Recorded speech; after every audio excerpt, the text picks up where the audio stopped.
तो मैसेज पहले ही डाल दिए गए थे और आप सभी को पता है कि आज का हमारा जो सब्जेक्ट है वो सोने को लेके है, गोल्ड, सोना, आभूषणों को लेके है कि भक्ति मार्ग में चाहे वो माता बहनें हों, चाहे वो भाई हों, यदि आप भगत हैं, सतगुरु रामपाल जी महाराज जी के शिष्य हैं, आप परमेश्वर की आत्माएं हैं, आपका मकसद यदि मोक्ष प्राप्ति है, तो आपने सोने का परित्याग पूर्णतया करना पड़ेगा। अगर आप उस परमेश्वर की रहम की प्राप्ति के लायक बने रहना चाहते हैं, तो अंत के दिनों में यदि आप अपनी सुरक्षा चाहते हैं, तो आपको इस सोने से दूर होना पड़ेगा, आपको गहनों से दूर होना पड़ेगा, आपको गोल्ड से दूर होना पड़ेगा। ये बातें ऐसे समझ में नहीं आएंगी, इसलिए आज ये लंबा वीडियो परमपिता परमेश्वर बनाने जा रहे हैं। पुण्यात्माओं, सोना ना पहनने का आदेश आज से 4 साल पहले सतलोक आश्रम मैनेजमेंट हरियाणा की मुखिया और परमपिता परमेश्वर सतगुरु रामपाल जी महाराज जी का छोटा कलयुगी भाई जो महेंद्र है, तो महेंद्र का जो लड़का है अमित, उसने एक छोटी सी ऑडियो संगत में वायरल की थी आज से 4 साल पहले। क्योंकि बहुत सारे भगत भाई बहन उस समय नहीं जुड़ पाए थे, इसलिए उन सब की जानकारी के लिए दास बता दे। उसने एक छोटी सी ऑडियो संगत में वायरल की थी कि भाई आज मैं हिसार जेल में गया था और गुरुजी ने आदेश दिया है कि मेरी संगत में कोई भी सोना नहीं पहनेगा, ना नाक में, ना कान में, ना गले में, ना हाथ में, क्योंकि सोने में काल बसता है और गुरुजी का सख्त आदेश है कि कोई भी व्यक्ति सोना ना पहने। लेकिन खाली एक ऑडियो निकाल देने से बात नहीं बनती है, लोगों को समझ में नहीं आती है।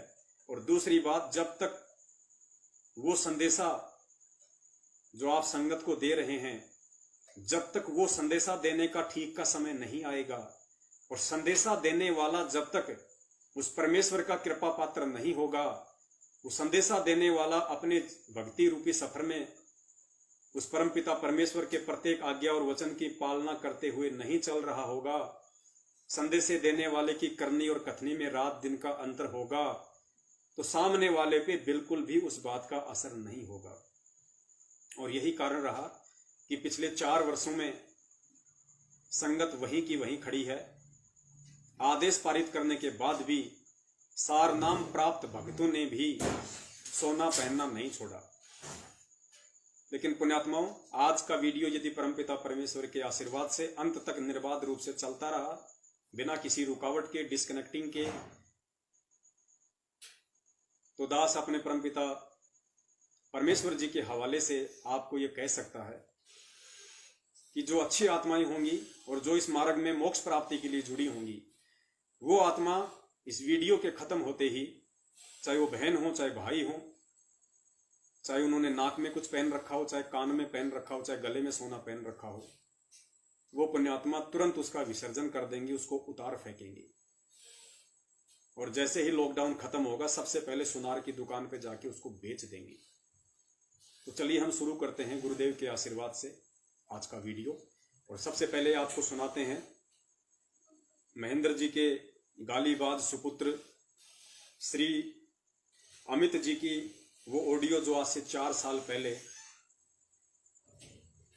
संगत में वायरल की गई थी।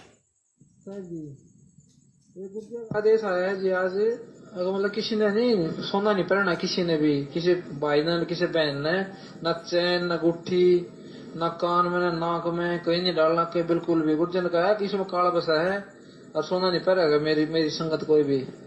मेरा आदेश है यो, इन सख्ती तो पालन करो। इन गुरुजन कही है, मैंने लेकिन ने कोई नहीं मानता। गुरुजन को सोना नहीं पहनेगा कोई भी आज के बाद।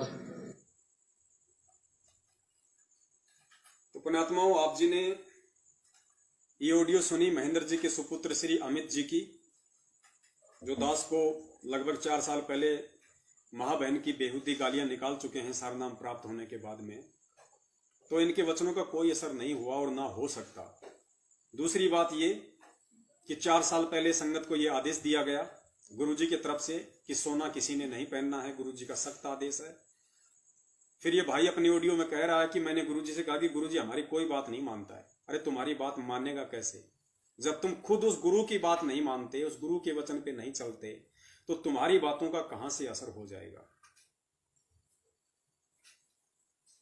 और पुण्यात्माओं, आप सभी को पता होगा कि पिछले साल जो गुरुजी का बड़ा लड़का है वीरेंद्र, जिसकी बेटी की शादी थी, तमन्ना नाम या शायद ऐसा कुछ नाम था, तमन्ना की शादी थी पिछले साल, और रोहतक के सिंहपुरा आश्रम में उनकी रमेणी करवाई गई थी।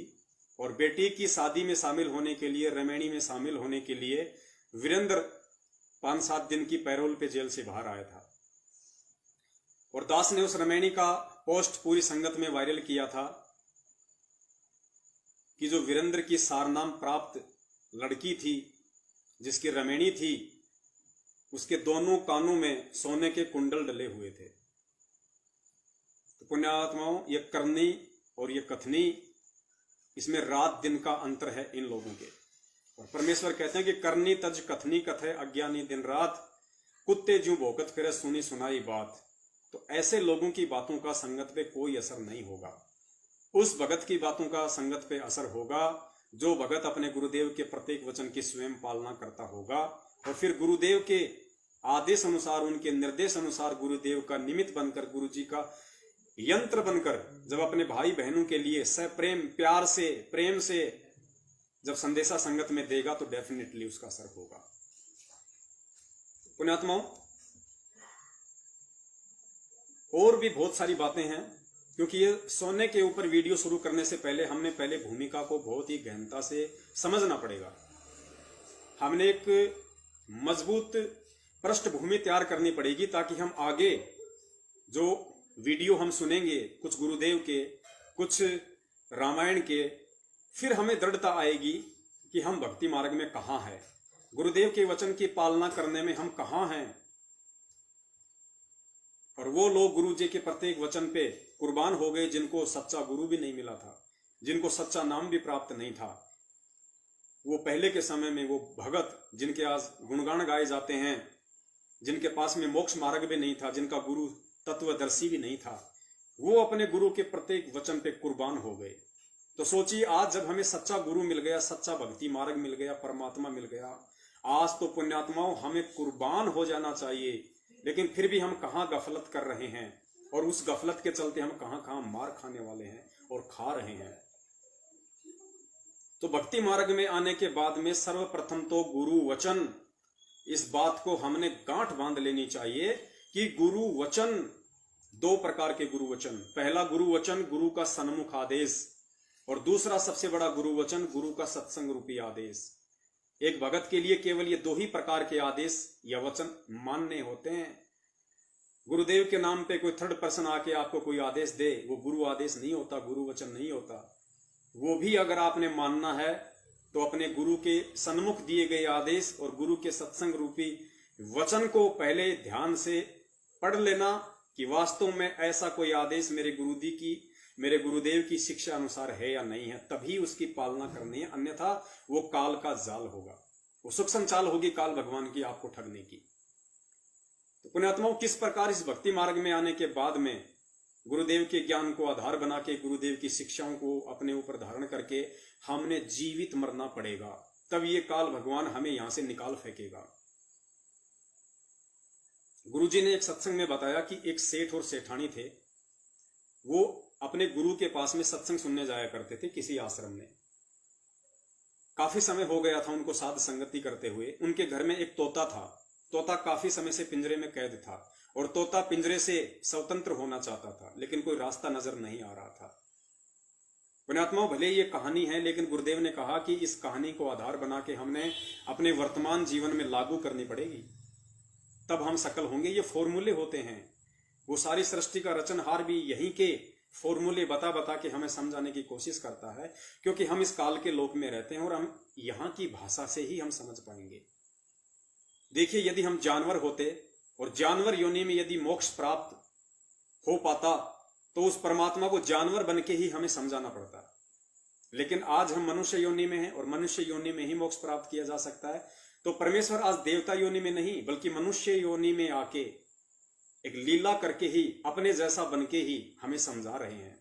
तो ठीक इसी प्रकार हमने इन सांसारिक उदाहरणों को आधार बना के इन चीजों को समझना होगा कि गुरुदेव हमें क्या पाठ पढ़ाना चाह रहे हैं, गुरुदेव हमें किस रास्ते पे लगाना चाह रहे हैं। तो जब वो सेठ और सेठानी आश्रम में जाने लगे तो उस तोता ने कहा कि सेठ जी, बोला हाँ भाई, बोलो आप सत्संग में जा रहे हो, आप मेरी एक प्रार्थना गुरुदेव से लगा देना।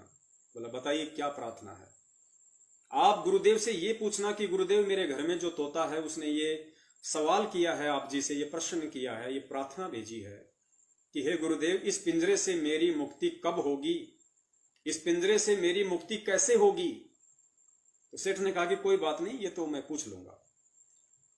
सेठ और सेठानी सत्संग में चले गए।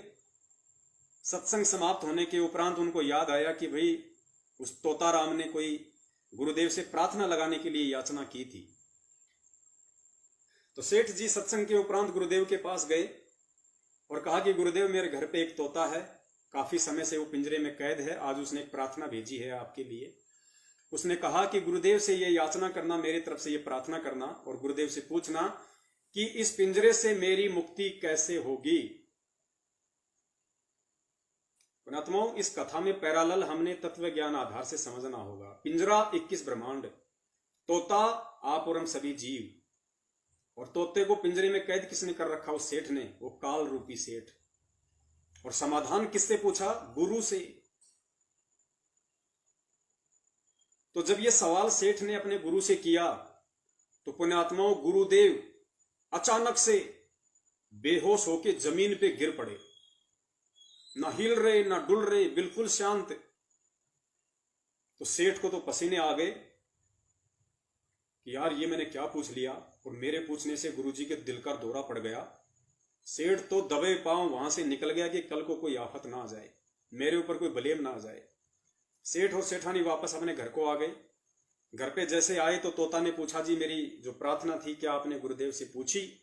तो सेठ ने नाराज होते हुआ कहा कि नालायक, तूने क्या सवाल पूछने को कहा था? जैसे ही मैंने तेरा सवाल पूछा कि गुरुदेव, उस तोते ने कहा कि अपने गुरुदेव से पूछना कि मेरी इस पिंजरे से कैसे मुक्ति संभव है, मैं कैसे मुक्त हो पाऊंगा। तो नालायक तेरा सवाल सुनते ही तो गुरुजी बिल्कुल बेहोश होके गिर गए। पता नहीं अभी तक भी होश में आए हैं नहीं आए, हम तो वहां से निकल के आ गए। पुण्यात्माओं तोताराम समझ गया, शब्द सैन सतगुरु की पहचानी, पाया अटल सुहाग रे। वो सत्संग में जाने वाला, रात दिन गुरु की संगति करने वाला, वो मूड नर अपने गुरु के सत्संग रूपी वचनों को नहीं समझ पाया जो गुरु समझाना चाह रहा था। और वो तोता जिसे अपने आत्म कल्याण की चिंता थी, जो उस पिंजरे से कैद होना चाहता था, उसको गुरुदेव का संकेत समझ में आ गया। और जैसे ही उसने सेठ के मुख से ये बात सुनी कि गुरुदेव तुरंत पछाड़ खा के नीचे गिर गए, बेहोश हो गए, उसी क्षण वो तोता एकदम से उस पिंजरे के अंदर बेहोश होके गिर जाता है। ना हिलता है ना डुलता है, सांस को रोक के स्थिर करके अपने श्वासों को बिल्कुल ऐसे गर्दन नीचे डाल के पैर ऊपर करके पंजे ऐसे पड़ा है कि वास्तव में ये मर चुका है। अब सेठ को टेंशन होगी कि यार ये कोई भूत प्रेत की बाधा तो नहीं है, ये क्या चीज है, क्या बला है। तोते का सवाल गुरुजी से किया तो गुरुजी बेहोश होके गिर गया, और गुरुजी का समाचार जब तोते को बताया तो तोता मर गया। उसने तोते को हाथ से 1-2 बार ऐसे किया, वो कुछ प्रतिक्रिया नहीं की उसने। तो सेठ ने सोचा कि तोता मर गया, और सेठ ने उसे मरा हुआ जान के तुरंत उसको पिंजरे से बाहर निकाला और साइड में रख दिया। और पुण्यात्मा जैसे ही तोता पिंजरे से बाहर निकला तुरंत उड़ान भर गया, वो फ्री हो गया, आजाद हो गया। पुण्यात्मा कितनी गहरी शिक्षा हमें गुरुदेव ने सत्संग के माध्यम से बताई थी। पता नहीं शिक्षा को हम में से कितने भगत भाई बहनों ने समझा और कितनों ने अपने जीवन पे लागू करने का प्रयास किया। जैसे ही सेठ ने गुरुजी के विषय में बताया कि ऐसे ऐसे गुरुजी बेहोश होके गिर गए, तो तोता समझ गया संकेत को कि अगर मेरा गुरु इसको ये बात बता देता कि बेटा अगर उसे बाहर निकलना है तो उसको मरना पड़ेगा, तो जाहिर सी बात है सेठ भी समझ जाता कि तोता बाहर निकलने के लिए मरने की एक्टिंग करेगा, उसको बाहर नहीं निकालता। लेकिन सेठ ने उसको बताया कि गुरुजी अचानक से गिर गए, तोता संकेत को समझ गया कि गुरुजी मुझे क्या बताना चाहते हैं। गुरुजी कहना चाहते हैं कि बेटा, यो गुरु ज्ञान विज्ञान वाणी, जीवित ही जग में मरो। कि मेरा सत्संग सुन के, मेरा ज्ञान समझ के तुम्हें अपने आप को इन सांसारिक वस्तुओं से, इन भौतिक वस्तुओं से, इन मोह माया से, ये मान बढ़ाई अहंकार से तुम्हें जीवित मरना पड़ेगा, तुम्हें जीवित मिट्टी बनना पड़ेगा। कि ना तू लाया था, ना कुछ लेके जाएगा, सब कुछ यहीं छोड़ के तुझे जाना है। तो तोता संकेत को समझ गया कि जब तक मैं जीवित नहीं मरूंगा तब तक मुझे ये सेठ यहां से नहीं निकालेगा। तो तोते ने तुरंत बेहोश होने की एक्टिंग की। सेठ ने समझा मर गया, निकाल दिया तोता फ्री। तो पुण्यात्माओं, ये काल बली, ये ज्योति निरंजन 21 ब्रह्मांड का स्वामी हम आत्माओं को तब तक इस 21 ब्रह्मांड रूपी पिंजरे से आजाद नहीं करेगा जब तक कि हम अपने गुरुदेव की शिक्षाओं पे चलते हुए, अपने गुरुदेव के प्रत्येक वचन की पालना करते हुए, अपने गुरुदेव के सत्संगों को समझते हुए, जब तक हम जीवित मरना नहीं सीख जाएंगे। उसके बाद ये काल चाहे हमें टोले, चाहे टटोले, चाहे हमें तोड़ने की कोशिश करे, चाहे मरोड़ने की कोशिश करे, चाहे हमारे को ये धन संपदा देके दोबारा से जीवित करने की कोशिश करे, चाहे हमारा ये तिरस्कार करवाए, चाहे ये हमें सम्मान दिलवाए, ये किसी भी प्रकार से छल बल से हमें गुरु और भक्ति से दूर करने की कोशिश करे, यदि हम जीवित मर जाएंगे अपने गुरु के वचन पे चलते हुए, अपने गुरु के प्रत्येक आदेश की पालना करते हुए, कि गुरु जी ने कह दिया बेटा नंगा ही तू आया, नंगा ही तू जाएगा, बीच में गैबी ख्याल है और कुछ नहीं है। हम यहाँ की किसी भी भौतिक वस्तु की लालसा अपने अंदर नहीं पालेंगे, केवल हैंड टू माउथ रहेंगे। साईं इतना दीजिए जिसमें कुटुंब समाव, हम भी भूखे ना रहें, अतीत न भूख हो जाए। और जब तक ये दिखावा, ये मान बढ़ाई, ये चोंचले जब तक हम नहीं छोड़ेंगे, जब तक हम साधु नहीं बनेंगे, अपने परमेश्वर के कृपा पात्र नहीं बनेंगे, गुरुदेव हमें जितना सीधा और सरल बनाना चाहते हैं, जब तक हम उतना सीधा और सरल नहीं बनेंगे, पुण्यात्माओं, ये 21 ब्रह्मांड रूपी पिंजरे से ये काल बली हमें फ्री नहीं करेगा, आजाद नहीं करेगा। तो हमने उस तोते वाली एक्टिंग यहां पे करनी पड़ेगी। और उस तोते वाली जो एक्टिंग है, उसका एक मुख्य जो हिस्सा है वो पुण्यात्माओं गुरु वचन की पालना है। पुण्यात्माओं, गुरु जी ने एक सत्संग में बहुत ही गहरी बात कही जो आज हमें समझ लेनी चाहिए। गुरुदेव ने बताया कि नाम दीक्षा लेने के बाद भी वो परमात्मा केवल अपनी विशेष आत्माओं की ही रक्षा करता है। ये बहुत गहरी बात है। यानी नाम दीक्षा लेने के बाद भी, सतगुरु शरण में आने के बाद भी, सतगुरु केवल अपनी विशेष आत्माओं की ही रक्षा करता है, बाकी आत्माओं की रक्षा नहीं करता। तो विशेष आत्माएं कौन है? जो आत्माएं गुरुदेव के प्रत्येक वचन पर खरी उतरेंगी। गुरुदेव ने कहा बेटा आज शाम को तुझे चपाती नहीं बल्कि ये कंकर पत्थर खाने हैं तो खाने हैं, चाहे भले सामने रसगुल्ले की प्लेट क्यों ना रखी हो, हमने कंकर पत्थर खाने हैं। ये भी नहीं सोचना कि कंकर पत्थर खाते समय मेरे दांत टूटेंगे या बचेंगे। हमने केवल गुरु आदेश, गुरु वचन की पालना पे फोकस करना है। बहुत सारी बातें हैं, ज्यादा लंबा चलेंगे तो समय इतना नहीं बचेगा क्योंकि वीडियो आगे बहुत लंबा हो। तो गुरुदेव का आप ये छोटा सा सत्संग सुनिए जिसमें परमात्मा स्पष्ट कह रहे हैं कि विपत्ति काल में भी परमात्मा केवल अपनी विशेष आत्माओं की ही रक्षा करता है। तो पुण्यात्माओं, वो विशेष आत्मा बनने के लिए आज आपने इस सोने का भी परित्याग करना पड़ेगा, इस गोल्ड का भी परित्याग करना पड़ेगा। प्रत्येक वचन पे आपने चलना होगा, तभी परमात्मा उस विपत्ति के समय में, उस युग परिवर्तन के महासंग्राम में उन आत्माओं की रक्षा करेगा। क्योंकि जो आत्मा गुरु के प्रत्येक वचन पे चलेगी वही आत्मा गुरु की विशेष आत्मा कहलाती है। सुनिए गुरुदेव का सत्संग। महाभारत कितना भयंकर युद्ध हुआ, उसमें पांडवों की रक्षा बनी और सब मत दुनिया मर गई। ऐसे ही परमात्मा ऐसी आपत्तियों में कबीर परमेश्वर के बच्चों को, कबीर परमेश्वर की जो विशेष आत्माओं को, विशेष कौन सी होती हैं। जैसे वैसे तो हम कबीर जी के सभी बच्चे हैं, सभी उसी की आत्मा है। कीड़ी, हाथी, कुंडर, राजा, रंग, महादेव, ब्रह्मा, विष्णु, महेश और हम। विशेष आत्मा वो है जो उनकी आज्ञा का पालन करके उनके अनुसार चल रहे हैं। जैसे एक विशेष आत्मा कौन है? जो उनकी आज्ञा का पालन करके उनके प्रत्येक वचन पे चल रहे हैं, वो विशेष आत्माएं होती हैं। ध्यान से सुनिए एक बार दोबारा। महेश और हम। विशेष आत्मा वो है जो उनकी आज्ञा का पालन करके उनके अनुसार चल रहे हैं। जैसे एक पिता की 5-6 बेटे हैं और 2 पुत्र उसकी आज्ञा का पालन ना करके बकवाद करते हैं, कि तो चोरी करते हैं, कि तो लठ बजाते हैं, कोई झगड़ा करते हैं, तो वो विशेष आत्मा उसके बच्चे नहीं है। आत्मा में दुख तो होता है, लेकिन वो उसकी आज्ञा से बाहर जा करके है, तो उन पर विशेष ध्यान ना दे करके पिता उनकी तरफ विशेष ध्यान देता है, जो उसकी मर्यादा में चल रहे हैं। जो उसकी मर्यादा में चल रहे हैं उन पे परमात्मा विशेष ध्यान देता है।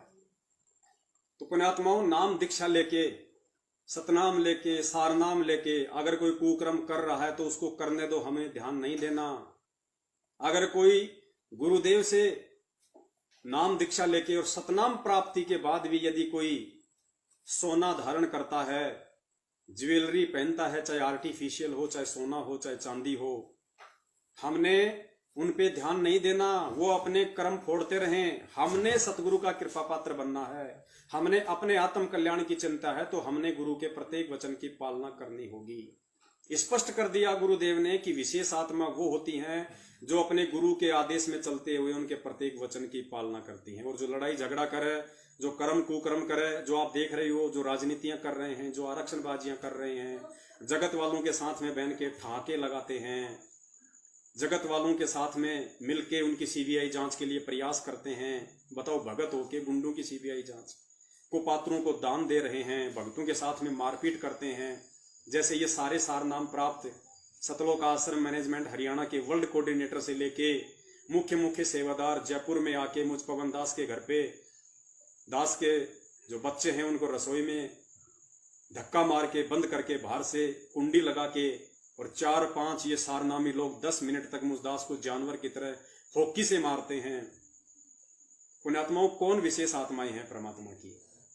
इसलिए ये साध संगति जरूरी है, ताकि हम उन दुष्ट आत्माओं की संगति से बचें और परमेश्वर के आदेश पे चलते हुए उनके प्रत्येक वचन की पालना करते हुए हम उनके कृपा पात्र बने। क्योंकि हमें परमात्मा चाहिए, हमें सतलोक चाहिए, हमें सतगुरु चाहिए, हमें जगत नहीं चाहिए, हमें सोना नहीं चाहिए, हमें चांदी नहीं चाहिए।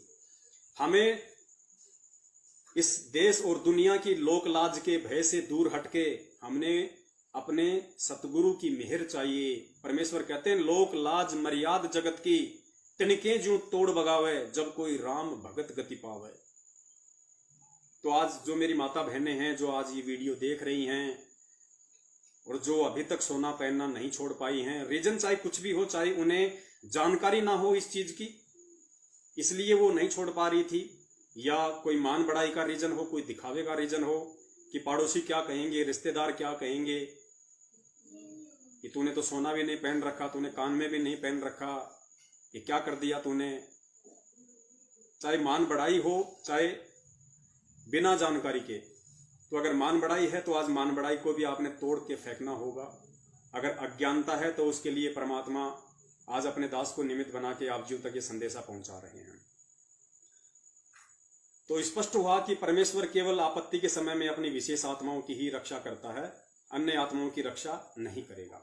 अब देखिए सतगुरु का वचन क्या है सोने को लेके, गहने को लेके। पहले आप सतगुरु देव जी के इस वचन को ध्यान से सुनिए, ध्यान से देखिए आप कि गुरुजी हमें सोना पहनने को लेके क्या निर्देशित कर रहे हैं।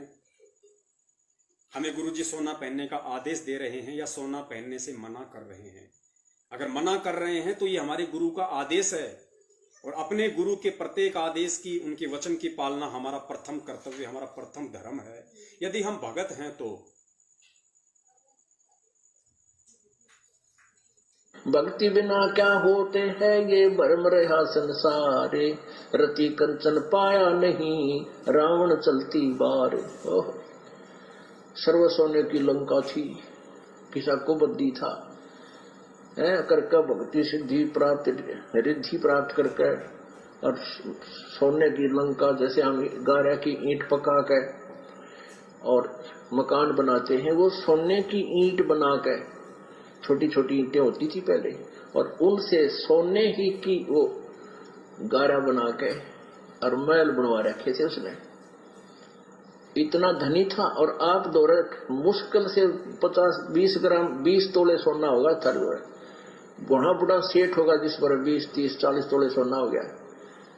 कहते वो रति नहीं लेके गए, ग्राम भी नहीं ले जा सका, तुम कहां ले जा सकोगे, और के कला तोड़ दोगे 40 तोले सोने में। अब आगे ध्यान से सुनना, गुरुदेव हम आत्माओं को क्या आदेशित कर रहे हैं, क्या आदेश दे रहे हैं। 40 तोले सोने में, ये तो खाम खागा सर दर्द है। सोना तो घर में बना रखना चाहिए आपने, और ना इसको पहनना चाहिए। क्या फायदा का सोने के विषय में गुरुदेव कह रहे हैं कि ये तो खाम खा का सिर दर्द है, इसको तो घर में भी नहीं रखना चाहिए, आपने पहनना भी नहीं चाहिए। एक बार ध्यान से सुन लीजिए गुरु वचन को। हम बहुत शब्द सुनते हैं कि भाई जो गुरु वचन पे डट गए कट गए फंद 84 के, भाई जो गुरु वचन पे डट गए कट गए फंद 84 के, लेकिन गुरु के वचन क्या हैं ये हम नहीं जान पा रहे। सत्संग सुनते हैं, सत्संग में गुरु जी ने कितनी बार हमें आदेशित किया, निर्देशित किया, हम लोग ध्यान नहीं दे पाए। लेकिन अब वो समय आ गया पुण्यात्माओं, अब हमने परमेश्वर के प्रत्येक वचन पे खरा उतरना पड़ेगा, हमें परमेश्वर का विश्वास पात्र बनना पड़ेगा, हमने परमेश्वर को खुश करना पड़ेगा, उनको प्रसन्न करना पड़ेगा, ताकि वो परमेश्वर हिसार जेल से बाहर आए हमें संभालने के लिए कि मेरी कुछ आत्माएं तो हैं जिनके लिए मुझे बाहर जाना बेहद जरूरी है। वरना दुखी होके तो वो परमात्मा अंदर गया ही था। अपने ही भक्तों से दुखी होके जो सतलोक आश्रम बरवाला में कुकर्म करने लग गए थे, गुरु की नाक के नीचे माता बहनों के साथ में कुकर्म करने लग गए थे सतलोक आश्रम बरवाला में। गुरु को एक सामान्य व्यक्ति से ज्यादा नहीं मानते थे, बात बात पे मनमानियां करते थे, गुरु आदेशों की धज्जियां उड़ाया करते थे। ऐसे दुष्ट प्रवृत्ति की और काल प्रेरित लोगों से दुखी होके तो गुरु जेल में गया। अब जेल से बाहर क्यों आएगा और किस लिए आएगा? इसलिए पुण्यात्माओं, आप और हम सभी सत्सेवक भाई बहनों का ये विशेष योगदान होगा अपने परमेश्वर को प्रसन्न करने का, अपने परमेश्वर को खुश करने में हमारा विशेष योगदान होगा, ताकि उस परमेश्वर को लगे कि हाँ वास्तव में कुछ आत्माएं हैं जो मेरे वचन को धारण करके, मेरे प्रत्येक वचन पे चलते हुए ये आत्माएं अपने आत्म कल्याण के लिए अग्रसर हैं, और परमेश्वर हम पे प्रसन्न हो, परमेश्वर हम पे खुश हो, और परमेश्वर हम आत्माओं के लिए हिसार जेल से बाहर आए। स्पष्ट कहा परमेश्वर ने कि सोना तो खाम का सिर का दर्द है, इसको तो घर में भी नहीं रखना चाहिए। तो पुण्यात्माओं, जाहिर सी बात है, अगर हम भगत हैं, सतगुरु भगत हैं, संत रामपाल जी महाराज जी के भगत हैं, तो चाहे आपके घर में चाहे एक नाक की छोटी सी नथ हो, चाहे कान का छोटा सा बाड़ा हो, चाहे चैन हो, चाहे अंगूठी हो, पुण्यात्माओं नहीं रखनी तो नहीं रखनी। ये गुरु वचन है, नहीं रखनी तो नहीं रखनी। चाहे 2 किलो सोना आपके घर पे रखना है, चाहे उसको कल ही जाके सुनार को बेच के आना पड़े, उसको बेचना है तो बेचना है, क्योंकि आगे गुरुदेव बताएंगे कि सोने में काल का प्रवेश है। अब आप अपने घर में काल को रखना चाहते हो या सतगुरु को रखना चाहते हो? अगर सतगुरु को रखना चाहते हो तो सतगुरु के वचन की पालना, अगर काल को रखना चाहते हो तो सोना आपके घर में रखा ही हुआ है, शौक से रखो छुपा के।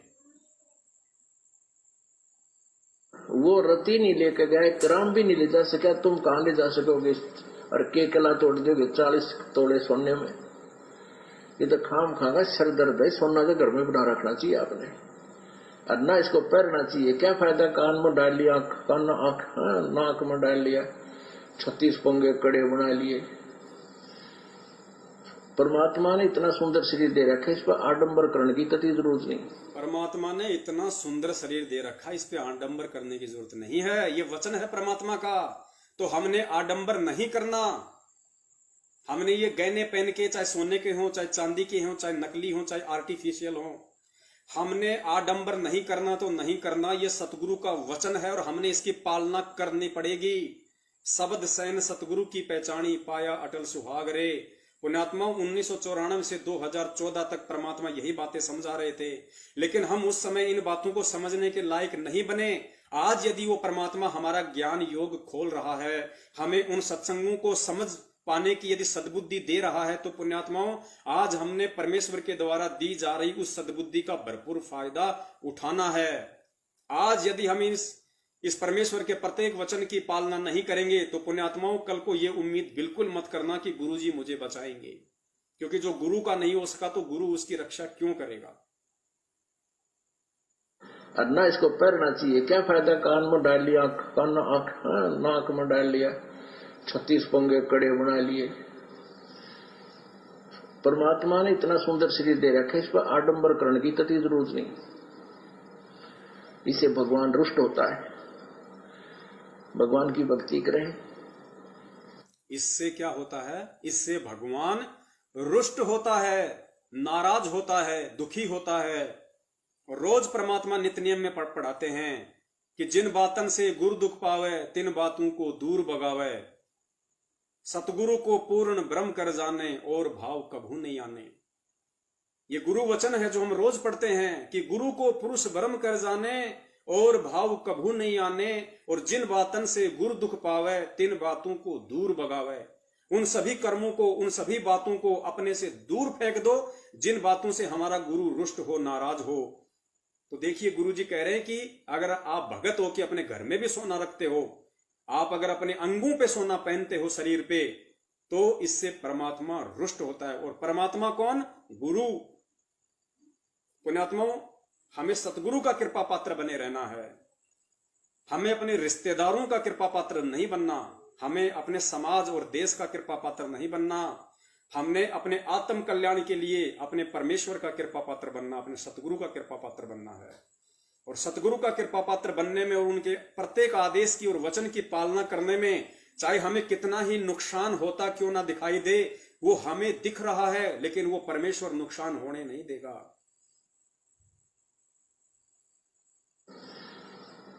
परमात्मा ने इतना सुंदर शरीर दे रखा है, इस पर आडंबर करने की कतई जरूरत नहीं। इसे भगवान रुष्ट होता है। भगवान की भक्ति करें, चाहे किसा भी शरीर है, काला है, गोरा है, जैसा भी मालिक ने दिया है, इसमें हम परमात्मा पा सकते हैं। इस काया का गर्व ना करियो के काला के गोरा रे, और बिना भजन कुछ काम नहीं आवे, चाहे एतर छड़को चारों ओर आ रही। तो परमात्मा धीरे धीरे, क्योंकि हम इतने इस सामाजिक माहौल में हम इतने गहरे चले गए कि वहां से वापस आना अपनी पटरी पर हमारे लिए कठिन हो रहा है।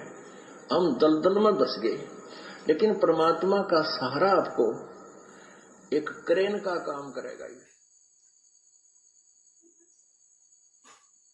पुण्यात्माओं समझदार के लिए तो अपने गुरु के वचन से बढ़ के और कोई संकेत नहीं होता है। एक शिष्य के लिए अपने गुरुदेव के आदेश से बढ़ के और कोई बात नहीं होती है। लेकिन चूंकि हम जीव हैं और परमात्मा कहते हैं कि अगर किसी भी पॉइंट से, किसी भी शब्द से, किसी भी घटना से यदि हमें सतगुरु के वचन के ऊपर चलने की प्रेरणा मिल जाए तो इससे अच्छी कोई बात नहीं हो सकती। तो ये तो हमारे गुरु का वचन जो आपने सुना एक शिष्य के लिए, ये कोई पवनदास अपनी तरफ से नहीं कह रहा है। और ना ही मैं, जैसे बहुत सारे भगत भाई बहन ये कमेंट्स कर रहे हैं कि हम आपकी बातों में नहीं आने वाले हैं। अरे भाई, मैं भी यही चाहता हूं कि आप मेरी बातों में ना हो, लेकिन अपने गुरुदेव की बातों में तो आओ। इस मोबाइल के माध्यम से मैं आपको जो सत्संग सुना रहा हूं, मुझ पवनदास की बात नहीं है, आपके पूज्य गुरुदेव जी का सत्संग है, आपके पूज्य गुरुदेव जी की बात है। तो भाई उनमें तो आपने आना पड़ेगा। और आप ये सत्संग सुन के भी कह रहे हो कि हम आपकी बातों में नहीं आने वाले, तो सोचिए अभी आप अध्यात्म में कहां हैं। अभी आपको कितनी जरूरत है इस परमेश्वर के ज्ञान को आधार बनाने की। आप किस गफलत में जी रहे हैं। और आप जैसे लोग ही फिर इन कोरोना जैसी महामारियों से मरते हैं, अन्य प्रकार की बीमारियों से मरते हैं, एक्सीडेंट होके मरते हैं। और फिर तुम तो मरे सो मरे, तुम मरने के बाद भी और ज्यादा पाप के भागी बनते हो, क्योंकि तुम्हारे मरने के बाद लोग फिर ये कहेंगे कि देखो रामपाल का चेला था, और कहता था मेरा गुरुजी भगवान है, मेरा गुरुजी कबीर है, और खुद एक्सीडेंट होके मर गया। तो तुम अपनी नादानियों के चलते तुम अपने आप ही सत्यानाश करवाते हो, जीते जी मर्यादा तोड़ने के चलते, और मरने के बाद अपने गुरुदेव को भी तुम बदनामी का टीका लगवाते हो। तो भाई मेरी बातें नहीं माननी, और ना मुझे कोई शौक है अपनी बात मनवाने का, और ना ही मेरी कोई बात मानने वाला, क्योंकि पिछली पीढ़ी चल रही है भाई। परमात्मा ने शिक्षा दे दी है, अब कोई किसी की बातों में नहीं आएगा, सब परमेश्वर की बातों में आएंगे। तो देखिए पुण्यात्माओं, महाभारत हम सबने देखा होगा, और महाभारत में राजा परीक्षित का एक उदाहरण आता है कि किस प्रकार महाभारत के बाद में जो कलयुग का जो आगमन हुआ,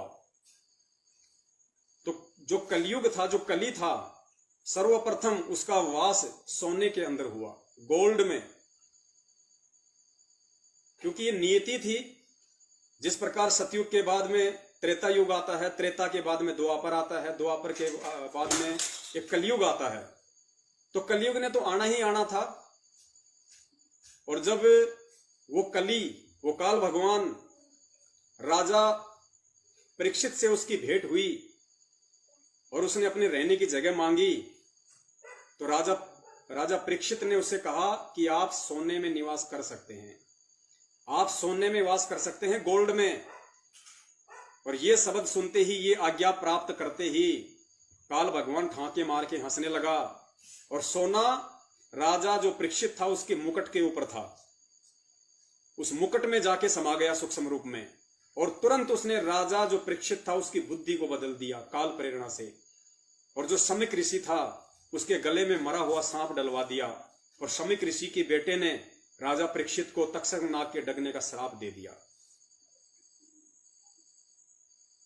तो राजा परीक्षित के सिर पे सोने का मुकुट, राजा परीक्षित ने उसे को कहा कि आप सोने में रह सकते हो, सोने में प्रवेश कर सकते हो। ये आदेश पाते ही सबसे पहले उसने सोने में प्रवेश किया, राजा के मुकुट में समा गया, क्योंकि मुकुट सोने का था। और मुकुट में समाते ही अपना काम उसने शुरू कर दिया, काल प्रेरणा, राजा की बुद्धि को भ्रमित कर दिया। तो पुण्यात्माओं, इस सोने को जब हम पहनेंगे, नाक में पहनेंगे, कान में पहनेंगे, यहां पहनेंगे, हाथ में पहनेंगे, तो सोचिए उस सोने के माध्यम से हम किसको धारण किए हुए हैं, हमारे साथ में कौन है। क्योंकि सतगुरु का वचन तोड़ने से सतगुरु तो साथ है नहीं, लेकिन उस सोने के माध्यम से काल 24 घंटे हम भक्तों के साथ में है। तो हमें काल प्रेरित विचार ही आते रहेंगे और हम विनाश की तरफ ही बढ़ते रहेंगे। तो ध्यान से सुनिए एक बार ये वीडियो, और फिर इस वीडियो के माध्यम से परमात्मा जो विश्लेषण करवाएंगे, आपको बहुत सारी बातें समझ में आएंगी। महाराज परीक्षित की भेंट कलयुग से हुई।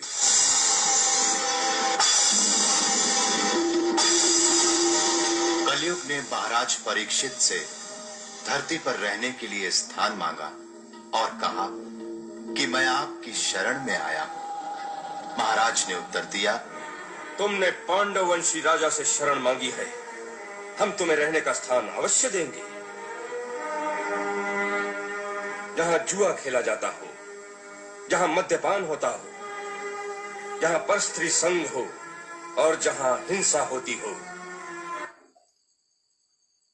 देखिए पुण्यात्मा, राजा परीक्षित ने उसके कहने पे कि महाराज मैं कलयुग हूं और मुझे रहने की जगह दो, तो कलयुग को रहने के लिए कौन कौन से जगह बताई राजा परीक्षित ने, जहां पे जुआ खेला जाता हो। जुआ मतलब ताश।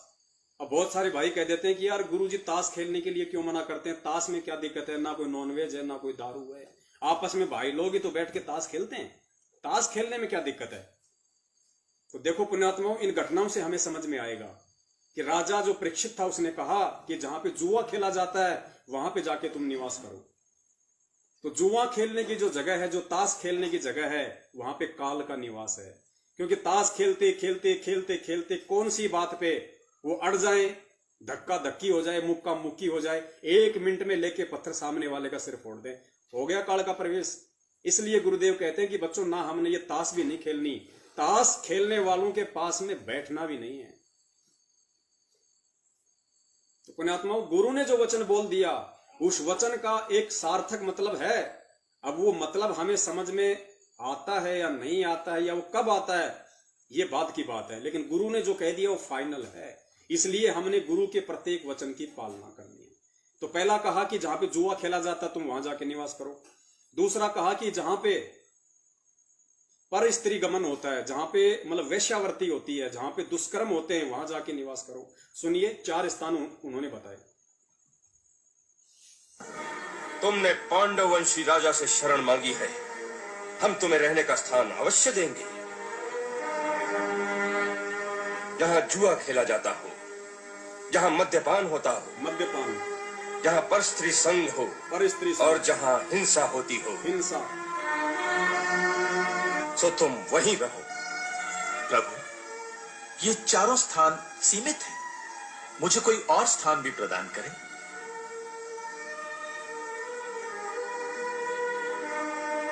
अच्छी बात है, क्योंकि धन में रजोगुण का वास है, सो तुम सोने में भी रह सकते हो। राजा परीक्षित ने कहा कि ठीक है, अगर तुम इन चारों के अलावा और जगह मानते हो। तो राजा परीक्षित ने क्या कहा कि धन के अंदर रजोगुण का वास है। धन के अंदर रजोगुण का वास है, इसलिए तुम सोने में भी रह सकते हो। और परम पुण्यात्माओं, गुरु जी को 27 साल हो गए बोलते बोलते ये बातें कि हमने धन का संचय नहीं करना। गुरुदेव कहते हैं, साईं इतना दीजिए जिसमें कुटुंब समाओ, हम भी भूखे ना रहें, अतिथि न भूखो जाए।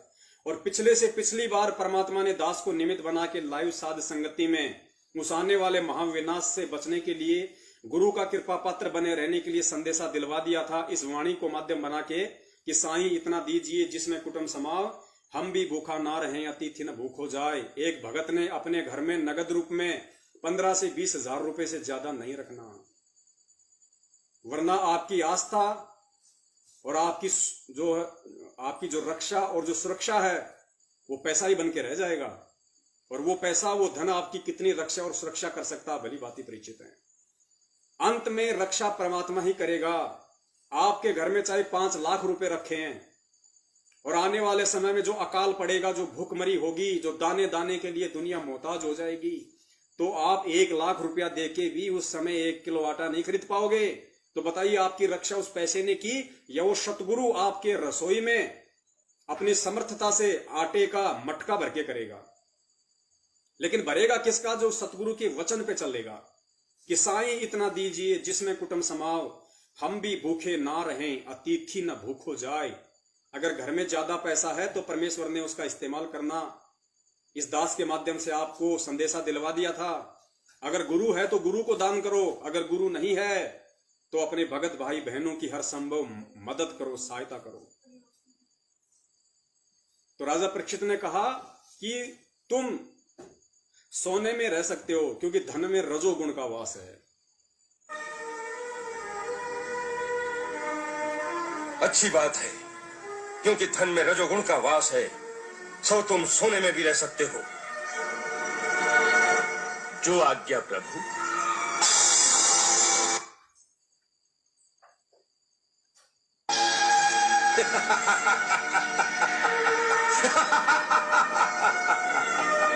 कलयुग उनके मुकुट में बैठ गया। उसी दिन शिकार से थके हारे महाराज परीक्षित, देखिए, जैसे ही काल उस मुकुट के माध्यम से सोने में प्रवेश किया और राजा परीक्षित के सिर पे आ बैठा, जो हमारी माता बहनें अपने कान में उस काल भगवान को बैठा के रखती हैं, अपने नाक में उस काल भगवान को बैठा के रखती हैं, अपने गले में उस काल भगवान को बैठा के रखती हैं, और हमारे बहुत सारे भाई अंगूठियों के माध्यम से अपनी उंगलियों में काल भगवान को बैठा के रखते हैं, गले में सोने की चैन पहन के काल भगवान को बैठा के रखते हैं। राजा परीक्षित की उसने तुरंत बुद्धि फेर दी, और उसी दिन उसने राजा परीक्षित से वो कांड करवा दिया जो उसकी मृत्यु का कारण बन गया। कलयुग उनके मुकुट में बैठ गया। उसी दिन शिकार से थके हारे महाराज परीक्षित पानी की तलाश में शमीक मुनि के आश्रम में पहुंचे। ऋषि उस समय समाधि में ब्रह्मलीन थे।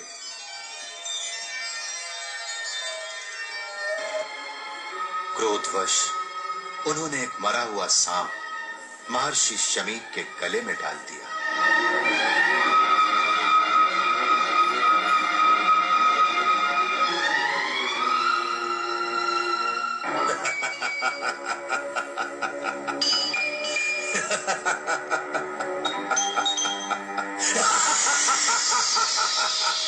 उस शमीक मुनि का पुत्र श्रृंगी बड़ा तेजस्वी बालक था। वो उस समय नदी में नहा रहा था। दूसरे ऋषि कुमारों ने वहां जाकर उसे सारा वृत्तांत सुनाया कि किस प्रकार एक राजा ने उसके पिता का तिरस्कार किया है। उनकी बात सुनकर वो क्रोध से पागल हो गया और उसी क्षण नदी का जल अंजलि में भरकर उसने राजा को श्राप दिया। जिस अभिमानी और मूर्ख राजा ने मेरे महान पिता का ऐसा घोर अपमान किया, वही महापापी आज से 7वें दिन तक्षक नाग के काटने से उसकी प्रचंड विषाग्नि में जलकर भस्म हो जाएगा। ये मेरा श्राप इस धरती पर किसी के टाले से नहीं टल सकेगा।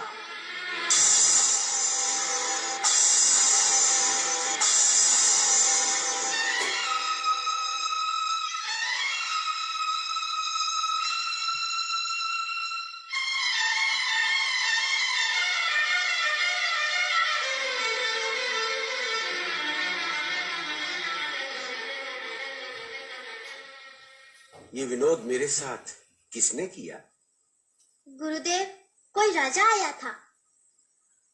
कोई राजा? हाँ, किसी घमंडी, क्रूर और महापापी राजा ने ये दुष्कर्म किया है, परंतु वो इसका दंड अवश्य भोगेगा। मैंने उसे भयंकर श्राप दिया है।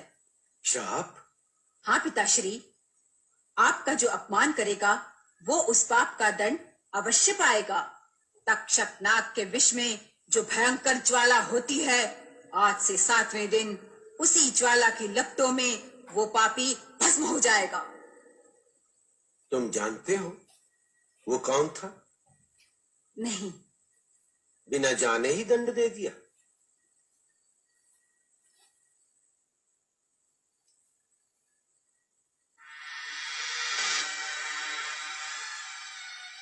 वत्स, तुमने बड़ा अनर्थ कर दिया। एक बड़े ही यशस्वी धर्म धुरंधर सम्राट को एक छोटी सी भूल के लिए इतना भयानक श्राप दे दिया है। वो परम भक्त, गौ और ब्राह्मणों की रक्षा करने वाले, अपनी प्रजा को संतान की भांति पालने वाले ऐसे राजऋषि हैं जिनका सम्मान देवता भी करते हैं। मूर्ख बालक, ऐसे राजा के न रहने पर जो संसार में अनाचार फैलेगा, वैदिक आर्य धर्म का लोप हो जाएगा, लोग वर्ण संकर हो जाएंगे। इस पाप में तुम्हारा भी भाग गिना जाएगा। तुमने ये सब सोचे बिना श्राप देकर यह सिद्ध कर दिया है कि कच्ची बुद्धि वाले को अधिक शक्ति नहीं देनी चाहिए। पुण्यात्माओं, 2 पॉइंट आपने यहाँ पे विशेष ध्यान रखने हैं। पहला पॉइंट ये, जब शमीक ऋषि को इस बात का मालूम पड़ा तो उसने अपने पुत्र को डांटा और कहा कि मूर्ख, बगैर सोचे समझे ही तूने उसको श्राप क्यों दिया? बगैर सोचे समझे तूने उसको श्राप क्यों दिया? जबकि वो बहुत ही धार्मिक व्यक्ति है, बहुत बड़ा वो भगत है, लेकिन कुछ समय के लिए काल ने उसकी बुद्धि हर ली और एक छोटी सी गलती उससे हो गई, जिसकी एवज में तूने उसको श्राप दिया। ये तेरी बहुत बड़ी मूर्खता है। तो पुण्यात्माओं, ठीक इसी प्रकार वर्तमान में हम चाहे कितने ही बड़े भगत क्यों ना हो, हम कितने ही गुरु के वचन पे क्यों ना चल रहे हों, हम कितनी ही भक्ति क्यों ना कर रहे हों, अगर सोना हमने अपने शरीर में कहीं भी धारण कर रखा है तो सोने में काल का वास है। सोना आपको काल प्रेरणा से कुछ न कुछ उल्टा सीधा आपसे करवाए ही करवाएगा, और इस समय तो विशेष तौर से करवाएगा, क्योंकि ये तो बहुत भयंकर समय चल रहा है जीव आत्माओं को तोड़ने का। तो बहुत सारे भगत भाई बहन कहते हैं कि हम भक्ति भी कर रहे हैं, हम रमेणी भी कर रहे हैं, नित्य नियम भी कर रहे हैं, मंत्र भी कर रहे हैं, फिर भी हमारे घर में शांति नहीं है, हमारे घर में छोटे मोटे लड़ाई झगड़े होते रहते हैं। तो पुण्यात्माओं, यही कारण है, यही वो सबसे बड़ा कारण है, क्योंकि काल को तो खुद अपने सिर पे बैठा रखा है और गुरु के आदेशों पे हम लोग चल नहीं रहे। तो खाली मंत्र जाप करते रहने से या तोते की तरह रट्टा तीनों समय की आरतियों का लगाने से फायदा नहीं होगा। हमने इस काल भगवान को अपने शरीर से नहीं बल्कि अपने घर से भी निकाल फेंकना पड़ेगा। और दूसरी बात, उस समीक ऋषि ने क्या कही अपने पुत्र से कि वत्स, तूने ये साबित कर दिया कि कच्ची बुद्धि वाले को शक्तियां नहीं देनी चाहिए। अगर वो समीक ऋषि उस बच्चे को अगर वो सिद्धियां नहीं देता तो वो श्राप भी नहीं देता, लेकिन उसने बच्चे को सिद्धियां दे दी, शक्ति दे दी, तो बच्चे ने अपनी नादानी के चलते बिना सोचे समझे उन सिद्धियों का उसने गलत फायदा उठा लिया। कि तुमने साबित कर दिया कि कच्ची बुद्धि वाले को अधिक शक्तियां नहीं देनी चाहिए। तो पुण्यात्माओं, जो सारनाम के ऊपर हमने जो वीडियो बनाया था 5-6 महीने पहले, वो ठीक यही प्रक्रिया है। ये समीक ऋषि तो गलती कर सकता है क्योंकि ये जीव श्रेणी में है, लेकिन सतगुरु जो परमेश्वर है वो कभी गलती नहीं कर सकता। वो कच्ची बुद्धि वाले को कभी भी सारनाम नहीं देगा।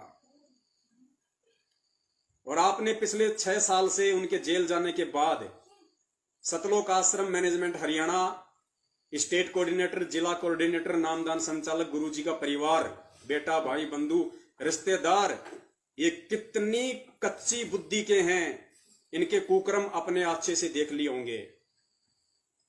राजनीति, आरक्षणबाजी, गुंडों की सीबीआई जांच, रक्तदान, देहदान, संगत को ज्योति पाठ और दान के नाम पे ठगना, कुपात्र होके लोगों को दाल, चावल, आटा जा जा के बांटना गुरुजी के आदेश के विरुद्ध, और भी ना जाने कितने कुकर्म।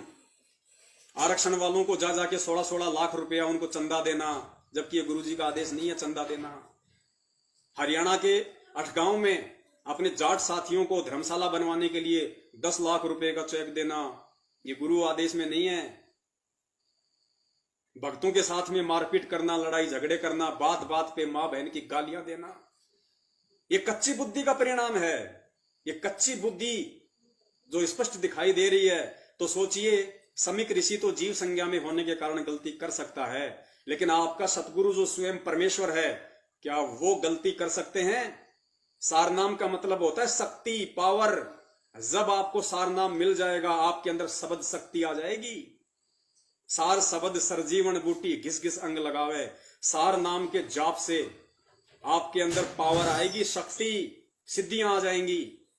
और सोचिए, अगर इनको सारनाम दे दिया होता गुरुजी ने, क्योंकि वो तो परमेश्वर हैं, उनको तो मालूम था, वो तो अंतर्यामी है कि आगे चल के ये नाटक करेंगे, काल इनसे नाटक करवाएगा। तो सोचिए, अगर आज इनको सारनाम मिल गया होता पहले, तो सारनाम की कमाई चाहे आप सही करो चाहे गलत करो, कमाई तो होनी है। ठीक है, मर्यादा में रहोगे तो मोक्ष में काम आएगी, मर्यादा में नहीं रहोगे तो राक्षस वाले गुण आ जाएंगे। तो वो राक्षस वाले गुण इन लोगों में आए या नहीं आए? भक्तों को मां बहन की सरेआम गालियां, गुरुजी के परिवार वाले, सारनाम वाले, जो मैं आपको सुना भी नहीं सकता लाइव में। दास को किस तरीके से होकियों से मारना, रोड़ों से मारना, 3-3 बार घर में कैद करके, किस प्रकार भक्तों को धमकियां देना, बात बात पे भक्तों को श्राप दे देना, माता बहनों के साथ में कैसे कैसे कुकर्म इन लोगों ने किए हैं, आपको बहुत सारी वीडियो बना के दिखाएं। तो इनको सारनाम प्राप्त नहीं है, ना तो सतगुरु ने सारनाम दिया, सिवाय एक व्यक्ति के, सिवाय एक भगत के। आज तक गुरुजी ने किसी को भी सारनाम और सार शब्द नहीं दिया। और वो एकमात्र व्यक्ति, वो एकमात्र भगत, वो एकमात्र केवल परमपिता परमेश्वर सतगुरु रामपाल जी महाराज जी के स्वयं के मुंह बोले गुरुदेव स्वामी रामदेवानंद जी महाराज जी हैं, जिनको उस कबीर परमेश्वर ने, जो संत रामपाल जी महाराज जी के रूप में धरती पे प्रकट हैं, उनको सारनाम और सार शब्द देके उनको सतलोक भेजा। उन एक के अलावा आज तक परमेश्वर ने किसी को भी सार नाम और सार शब्द नहीं दिया, क्योंकि जो योग्य होता है वही सार नाम के लायक होता है। तो इस प्रकार पुण्यात्माओं, हमने प्रत्येक पॉइंट पे हमने निष्कर्ष निकालने होंगे कि जो गलतियां ये समीक ऋषि गलती करके पछता रहा है, क्या हमारा गुरु जो अंतर्यामी है, जो आगे तक की जानता है, क्या वो गलती करेगा? मालिक को पहले से इन लोगों के काल प्रेरित आचरणों का पता था, इसीलिए तो बरवाला कांड हुआ था। इसीलिए तो परमेश्वर ने ये छटनी करनी चाहिए थी, ये गंदगी आश्रम से बाहर निकालनी चाहिए थी। ये संगत का परमात्मा ज्ञान योग खोलना चाहते थे कि नालायकों, खाली मेरे सत्संग सुन रहे हो लेकिन निष्कर्ष कुछ नहीं करते, सार कुछ नहीं निकालते। तुम इस कान से सुने, इस कान से निकाल दिए। मैं समझाना क्या चाहता हूं सत्संगों के माध्यम से, उन कहानियों के माध्यम से। तो पुण्यात्माओं, आज हमने वो समझना पड़ेगा। तुम्हारा भी भाग गिना जाएगा। तुमने ये सब सोचे बिना श्राप देकर यह सिद्ध कर दिया है कि कच्ची बुद्धि वाले को अधिक शक्ति नहीं देनी चाहिए। तपस्या से शक्ति अवश्य मिलती है, परंतु जो भगवान के भक्त होते हैं वो इस शक्ति का प्रयोग अपना बदला लेने के लिए कभी नहीं करते। भक्त अब तपस्या से शक्तियां जरूर मिलती हैं, लेकिन जो भगवान के भक्त होते हैं वो इन शक्तियों का प्रयोग अपना बदला लेने के लिए कभी नहीं करते। तो पुण्यात्माओं, सन 2016 में हरियाणा के जाट आरक्षण में, हरियाणा के जाट आंदोलन में सतलोक आश्रम मैनेजमेंट हरियाणा ने खुद और लाखों की संगत को उस आग में झोंक दिया, मात्र हरियाणा की बीजेपी सरकार से बदला लेने के लिए, हरियाणा की बीजेपी सरकार से प्रतिशोध लेने के लिए। इन्होंने हरियाणा के जाट आरक्षण में जाटों का सहयोग किया, क्योंकि जाटों का जो धरना प्रदर्शन था वो सरकार के खिलाफ था। तो यहां देखिए ऋषि जी क्या कह रहे हैं कि भगवान जो तपस्या करता है, जो भक्ति करता है, उसमें शक्तियां जरूर आती हैं, लेकिन जो भगवान का भगत होता है वो उन शक्तियों का प्रयोग बदला लेने के लिए नहीं करता। तो देखिए सतलोक आश्रम मैनेजमेंट हरियाणा कहां चल रहा है, सतगुरु के वचन पे चल रहा है या काल के आदेश से चल रहा है, ये निर्णय आप लोगों ने स्वयं करना पड़ेगा। सत्सेवकों की सेवा केवल सत्य संदेशा देने की है, अधिक शक्ति नहीं देनी चाहिए। तपस्या से शक्ति अवश्य मिलती है, परंतु जो भगवान के भक्त होते हैं वो इस शक्ति का प्रयोग अपना बदला लेने के लिए कभी नहीं करते। भक्त अपने अपमान, आक्षेप अथवा मारपीट का बदला भी नहीं लेते। भगत अपने आक्षेप, अपने तिरस्कार और मारपीट का बदला भी नहीं लेते। इस दास को 3-3 बार इन लोगों ने जान से मारने की कोशिश की है, 3-3 बार घर में कैद करके। हरियाणा जब हम लोग मध्य प्रदेश में गए थे 2016 में, तो विष्णु साहू वहां का स्टेट कोऑर्डिनेटर, आपने वीडियो देखा होगा किस प्रकार अपनी पूरी शक्ति के साथ में दास के यहां पे लठ मारा। और पुण्यात्माओं, यकीन करना, मैं गुरुदेव के चरणों की सौगंध खा के कहता हूं, उसी समय जब दास वहां से निकला तो एक जगह जाके दास रोने लग गया, और दास ने अपने परमपिता परमेश्वर सतगुरु रामपाल जी महाराज जी से रोते रोते ये प्रार्थना की कि हे परमेश्वर, आप इसको दंड मत देना, ये मेरा भाई है, विष्णु साहू मेरा भाई है, मेरा गुरु भाई है। आज ये काल प्रेरणा से सत्य असत्य का निबेरा नहीं कर पा रहा, लेकिन परमेश्वर ये मेरा भाई है, मेरे मन में इसके प्रति कोई प्रतिशोध की भावना ना है, ना रहेगी। और ये परमेश्वर, आप अपने दास की ये पुकार सुनना, आप इसको परमात्मा दंड का भागी होने से बचाना। रो रो के इस दास ने वहां पे, पुण्यात्माओं, ये प्रार्थना गुरुदेव से की थी 5 मिनट बाद ही।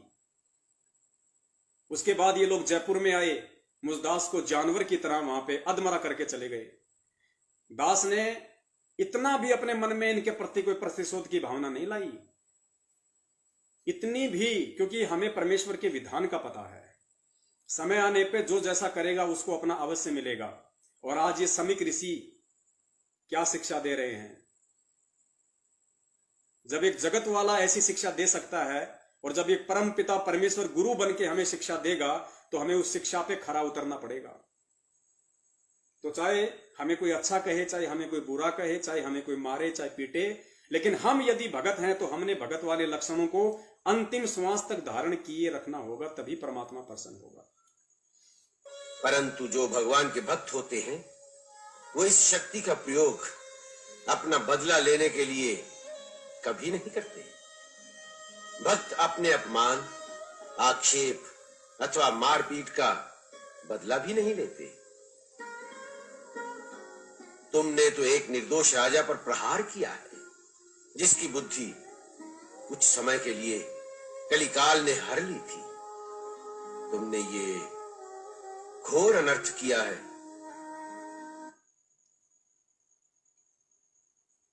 पुण्यात्माओं, चाहे इतिहास हो, चाहे सतगुरुदेव जी के सत्संग हो, हमने उन प्रत्येक घटनाओं से, अब आने वाले समय से बचने के लिए, उन आपत्ति और विपत्तियों से बचने के लिए हमने शिक्षा लेनी पड़ेगी। और हमने इतना दृढ़ होना पड़ेगा अपने गुरु के आदेश के ऊपर, गुरु के प्रत्येक वचन के ऊपर, तब कहीं जाके पुण्यात्माओं हम सतलोक के काबिल बनेंगे, हम उस परमपिता परमेश्वर के रहम के काबिल बनेंगे। अब आगे देखिए परमपिता परमेश्वर हमारी माता बहनों को और कौन कौन सी बातों के लिए अपने सत्संगों के माध्यम से आदेशित कर रहे हैं। ध्यान से सुनना। और माता बहनों से मेरी प्रार्थना है, भाई अगर मोक्ष चाहिए, अगर सतगुरु चाहिए, तो आपने इन बातों के ऊपर गहनता से अमल करना पड़ेगा। गुरु जी कहते हैं ये बातें कहने सुनने की नहीं है, ये बातें कर पारने की हैं।